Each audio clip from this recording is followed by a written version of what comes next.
पहले भी ऐसे हमले होते रहे हैं।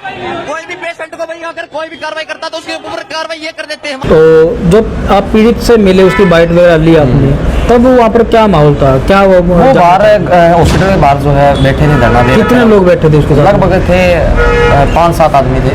एक फैमिली बैठी, एक ही फैमिली थी जिसको प्रॉब्लम थी। उनकी आवाज़ उठाई, उनसे हम बातचीत करी, मैंने कवरेज करी। मेरे को लगता है कि मेरी कवरेज के माध्यम से शायद उनको उनका बच्चा मिल गया।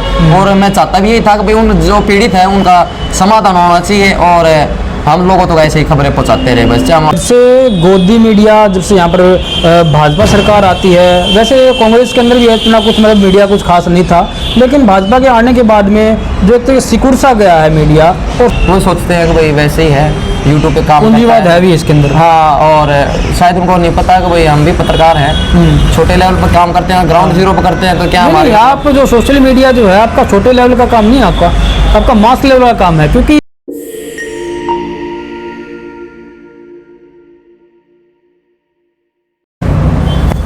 वेलकम साथियों, चैनल के अंदर आपका स्वागत है।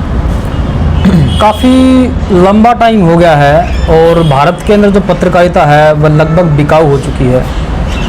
गोदी मीडिया जो है वह बिल्कुल लो लेवल तक के जो आदमी हैं उनकी बातों को करने में शर्म महसूस करता है। और ये पूरे देश की ही बात लगा लीजिए, किसी एक राज्य, ज़िले या फिर गांव की बात नहीं है, बिल्कुल गांव तक का जो एक एरिया है उस तक जो गोदी मीडिया है वह बहुत मुश्किल से जाती है। उनका काम जो कर रहे हैं, जो सजग प्रहरी हैं, वह सोशल मीडिया के कुछ लोग हैं और उनके ऊपर एलिगेशन लगते रहते हैं। काफ़ी बार उनकी जान तक को भी खतरा रहता है। कोर्ट और जो पत्रकारिता की पूरी जानकारी न होते हुए जितना भी वह बचाव कर पाते हैं वह उतना करते हैं, लेकिन उनका काम इतना रहता है कि जो लोग पीड़ित हैं, शोषित हैं, वंचित हैं, उनके लिए न्याय की आवाज़ उठाई जाए या फिर उनकी आवाज़ बुलंद की जाए। ऐसा ये केस भिवानी के अंदर आया है। एक हॉस्पिटल के अंदर कुछ पर्ची खर्ची का मामला सामने आया है। बच्चा नहीं दे रहे थे हॉस्पिटल वाले, और वह जो पीड़ित जो माँ थी वह बता रही थी कि मेरा बच्चा अंदर है, मुझे दिया जा रहा है क्योंकि मेरे पास में इतने पैसे नहीं हैं। ऐसा एक मामला सामने आया है। पत्रकार वहाँ पर जाते हैं, सजग हरियाणा से एक पत्रकार हमारे सर्च हरियाणा से है, और वह जाते हैं तो उनके साथ में हाथापाई होती है। पूरी की पूरी जांच हम लोग देखेंगे, क्या कुछ मामला था, क्या कुछ बात रही है। नाम क्या है आपका? सुमित चौराना। कितने साल से आप पत्रकारिता कर रहे हैं? लगभग 1 साल का एक्सपीरियंस। लगभग 1 साल से आप कर रहे हैं। कितने लोगों को आपने न्याय दिलवाया है? मेरे ख्याल से कोई गिनती नहीं है, मैंने गिना नहीं कभी। और इतने बंदों को हमने न्याय दिला दिया। और न्याय भी क्या दिलाना होता है भाई, हम उसकी आवाज़ को उठा देते हैं, वो अपने आप को उनको न्याय समझता है। हमने किसी गरीब की आदमी की आवाज़ उठा दी, भ्रष्टाचार के खिलाफ बोल पड़े, लोगों को लगता है न्याय है, और हमारा काम तो जो है वो काम। एक बात आपने देखी कि आपके पास में कॉल आता है, एक पीड़ित बोल रही है कि मेरा बच्चा अंदर है और आप वहाँ पर चले गए हो।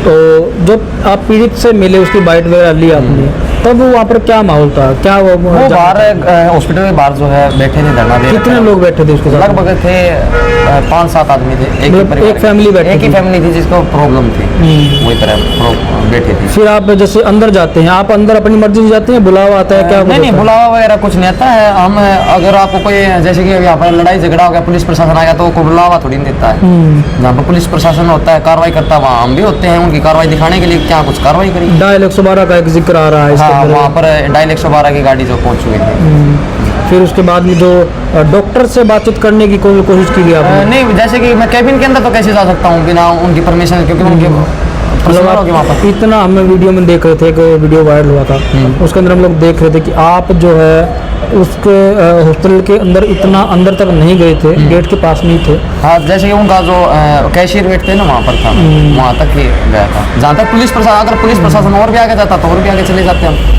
कितना क्या कुछ बिल, मतलब आपको ऐसा लगा कि इतना बिल उन गरीब परिवार के ऊपर डाल दिया गया था? नहीं, उसके बारे में मैं पर्सनली जजमेंट नहीं दे सकता, वो तो उनकी दुकान अभी कैसे भी चलाए। लेकिन उसके बारे में तो सीएमओ साहब बताएंगे कि भाई कितना चार्ज ज़्यादा ले रहे हैं, वो रसीद कितने की दे रहे हैं, नहीं दे रहे हैं। उसके ऊपर मैं अभी, मेरे पास जो पूरी नॉलेज इन्फॉर्मेशन भी नहीं है मेरे पास, अभी ये ऐसा है। मैं तो सिर्फ एक ही बात कह सकता हूँ कि मेरे ऊपर जो है ना वो गलत है।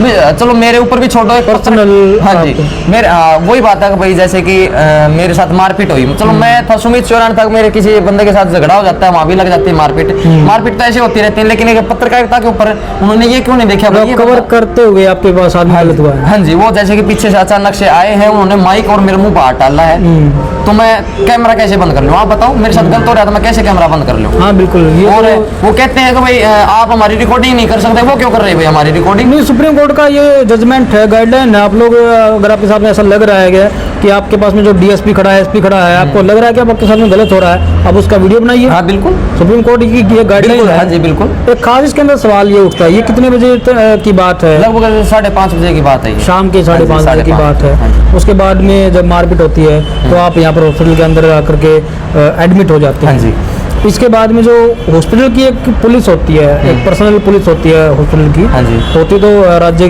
स्टेट गवर्नमेंट की है। क्या एफआईआर आपकी दर्ज हुई है या फिर नहीं हुई है? मेरे पास ऐसे कोई नई मैसेज आया है, कोई आपकी एफआईआर दर्ज कर ली गई है, ना ही कोई दोबारा कोई पुलिस प्रशासन से कोई अधिकारी आए हैं या फिर कोई कर्मचारी आए हैं, कोई नहीं आया। एक बार आए थे, पवन जी आए थे चौकी से, जो एसआई पवन, उन्होंने मेरा बयान लिए थे। उसके बाद जो मेरे पास कोई भी पुलिस प्रशासन से कोई भी इन्फॉर्मेशन नहीं आई, ना ही मेरे पास दोबारा छानबीन के लिए कोई आया है। ये बात आगे आपके माइंड में मतलब क्या कुछ बात आ रही है कि आपके साथ में जो कुछ गलत हुआ है उसका कोई, जैसे एक मानहानि का केस होता है, बहुत सारे मतलब ऐसे चार्जेस होते हैं, बहुत सारे जिस तरीके कुछ ऐसे केसेस भी होते हैं जिसके अंदर बहुत सारे, एक आदमी उसके अंदर फंसता है लेकिन बहुत सारे लोगों को न्याय मिल जाता है, जैसे हॉस्पिटल का एक मामला है। क्या कुछ कार्रवाई चाहते हैं आप? कार्रवाई तो ये चाहता हूँ कि मेरे साथ गलत हुआ है तो उनके ऊपर कार्रवाई करो, अगर महिला पेशेंट के साथ गलत हुआ तो उनके ऊपर कार्रवाई करो। अगर जिसने गलत किया, जो मेरा तो यकीन आ रहा है सत्य में जयते, सत्य की हमेशा जीत होनी चाहिए, चाहे कोई भी हो। अगर मैं गलत हूँ तो मेरे ऊपर कार्रवाई होनी चाहिए, अगर वो गलत है तो उनके ऊपर कार्रवाई होनी चाहिए।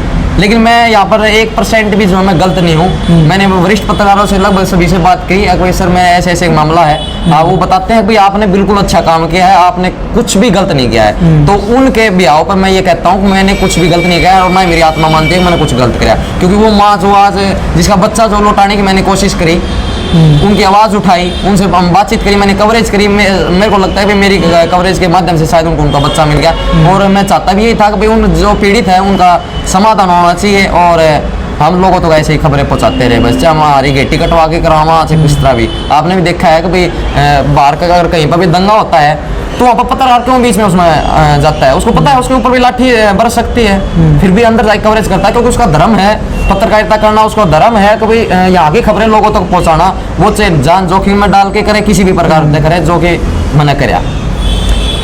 एक खास बात मैं अपने व्यूवर्स को बता देता हूँ कि जब से गोदी मीडिया, जब से यहाँ पर भाजपा सरकार आती है, वैसे कांग्रेस के अंदर भी इतना कुछ मतलब मीडिया कुछ खास नहीं था, लेकिन भाजपा के आने के बाद में जो एक सिकुड़ सा गया है मीडिया, और सोशल मीडिया का बढ़ावा सा मिला है। सोशल मीडिया का एक मामला है कि आप कंटेंट प्रोवाइडर भी हैं, रिसीवर भी हैं, इसके अंदर आप काफ़ी लोगों को जानकारी देते हैं, उनसे लेते भी हैं।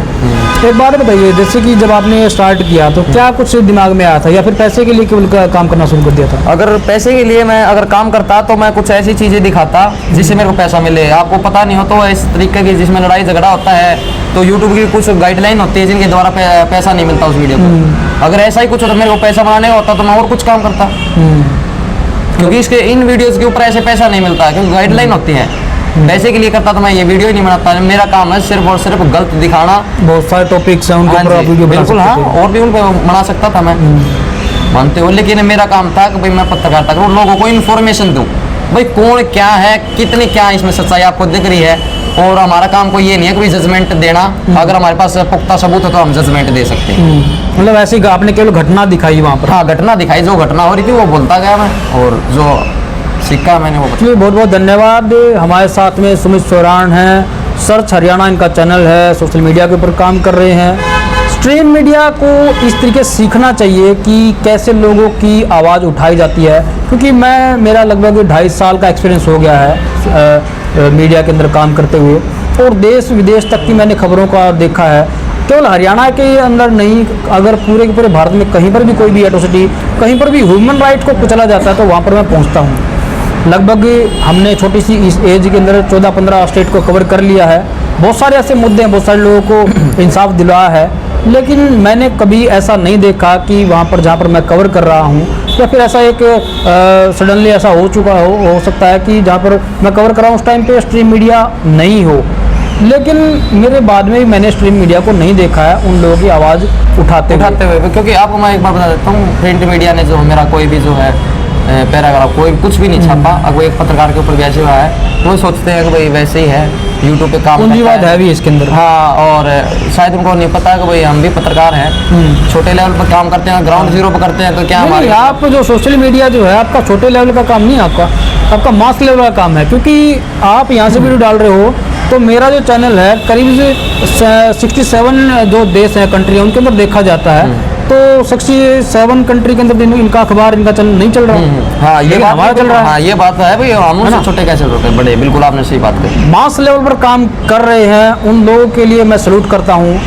चाहे कुछ भी हो जाए, लेकिन पीड़ितों की आवाज़ आप उठाते रहिए। Thank you.